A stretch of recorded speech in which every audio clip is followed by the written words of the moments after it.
Hiyo Tamagon, seperti biasa bagaimana kabar kalian di minggu ini? Semoga semuanya baik-baik saja ya. Nah, sebelum masuk ke dalam spoiler One Piece chapter 1187, mari kita akan kembali apa yang terjadi pada chapter lalu. Di chapter lalu ditutup dengan terungkapnya masa lalu kelam dari Gunko dan tragedi yang terjadi di kerajaan Esperia.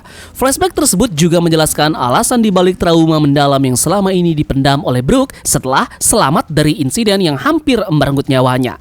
Setelah Kilas Balik berakhir, cerita kembali ke masa sekarang, di mana pertarungan antara Im-sama dan juga Loki semakin memanas.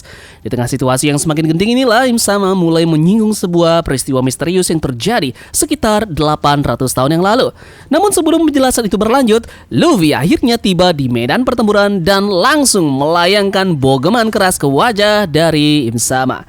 Dan yup, apa yang terjadi pada chapter ini? Selamat datang di spoiler One Piece chapter 1187.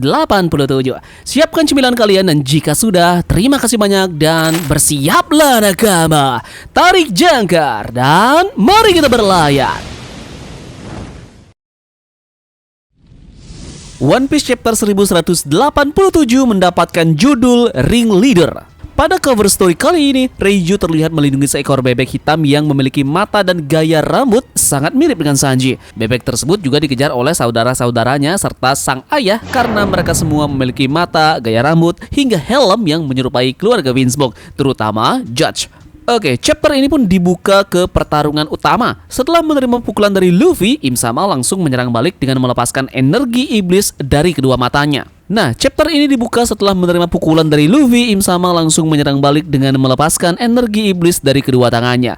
Gelombang energi itu mengarah sekaligus kepada Luffy dan juga Loki, memperlihatkan bahwa Im-sama sama sekali tidak berniat memberikan kesempatan kepada siapapun untuk menyerang lebih dulu. Di sisi yang lainnya, kondisi Loki ternyata semakin mengkhawatirkan. Ia terjebak di dalam bongkahan es misterius yang sama sekali tidak dapat untuk dihancurkan. Anehnya, ketika Loki mengayunkan palunya ke arah es tersebut, bongkahan itu bukan pecah, melainkan justru meleleh.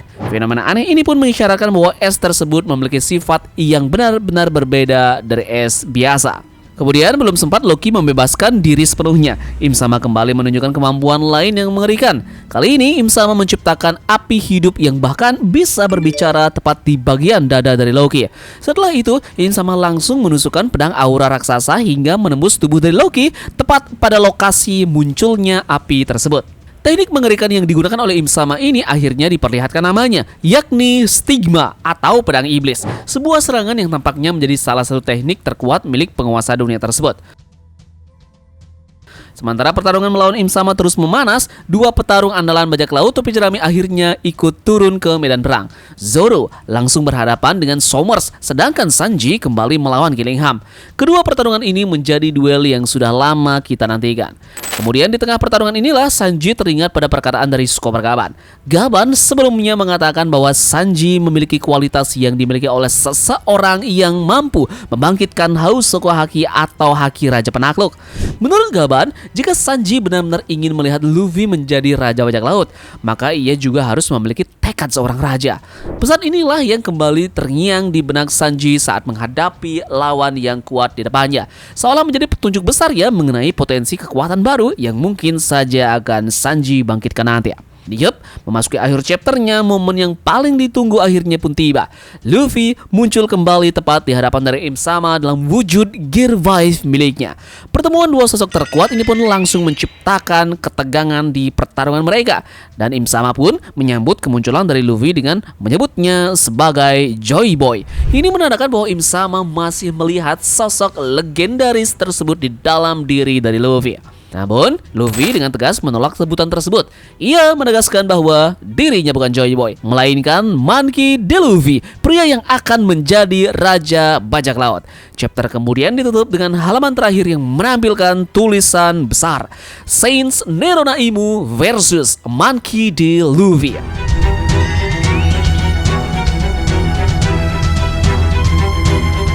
Yup, Pertarungan antara Im Sama melawan Luffy di chapter ini bisa dibilang menjadi duel yang benar-benar sempurna. Alasannya sederhana ya, kita tidak melihat Im Sama dalam kondisi berada di puncak kekuatannya, tetapi juga tidak melihat Luffy yang sudah mencapai potensi maksimal Gear 5. Ini artinya kedua karakter ini sama-sama belum bertarung dalam kondisi terbaik mereka. Seperti yang sudah banyak diduga, Im Sama pernah bertarung langsung melawan Joy Boy sekitar 800 tahun yang lalu. Nah, kemungkinan besar Joy Boy saat itu menggunakan wujud Nika yang telah dikuasai sepenuhnya, dengan ciri khas mata berbentuk cincin serta lingkaran di belakang tubuhnya yang menjadi simbol kekuatan Nika sejati. Kemudian di sisi yang lainnya, Luffy masih berada dalam tahap belajar. Memang ia sudah mampu menggunakan Gear 5, tapi berkali-kali Oda Sensei memperlihatkan bahwa Luffy masih belum benar-benar memahami batas, kemampuan maupun cara untuk memaksimalkan kekuatan dari Nika ini. Gear 5 yang sekarang kemungkinan masih jauh dari bentuk sempurnanya.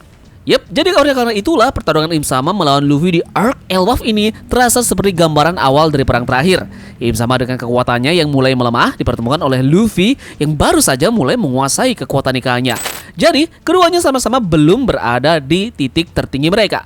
Kemudian jika Oda Sensei memang sengaja membangun situasi seperti ini, maka duel tersebut bukan dimaksudkan untuk menjadi pertarungan final yang sesungguhnya, melainkan sebuah teaser atau pemanasan yang memperlihatkan bagaimana bentrokan antara penerus dari Joy Boy ini dan penguasa dunia ini akan berlangsung di nanti Final Saga.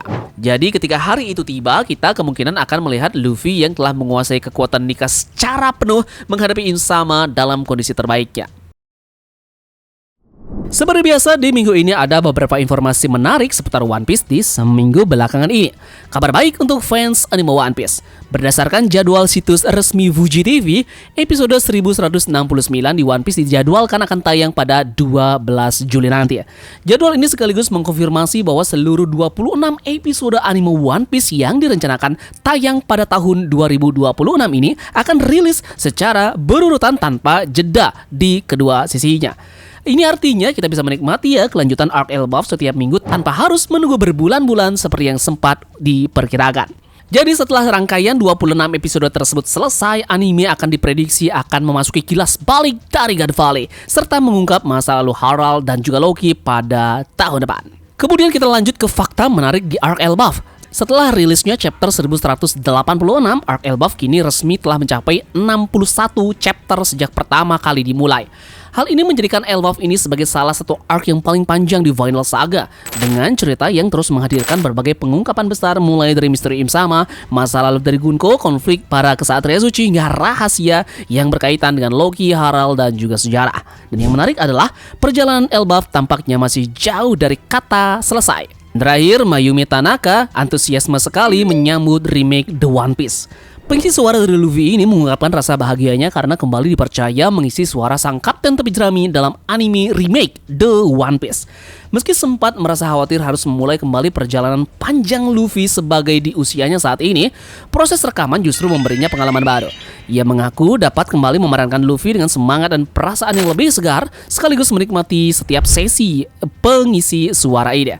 Dan Mayumi Tanaka juga berharap remake ini dapat dinikmati oleh sebanyak mungkin penggemar One Piece di seluruh dunia. Sementara itu, remake dari One Piece ini akan dijadwalkan mulai tayang pada Februari 2027. Jadi sekian saja informasi penting terkait dengan One Piece di seminggu belakangan ini dan juga informasi tentang spoiler di minggu ini.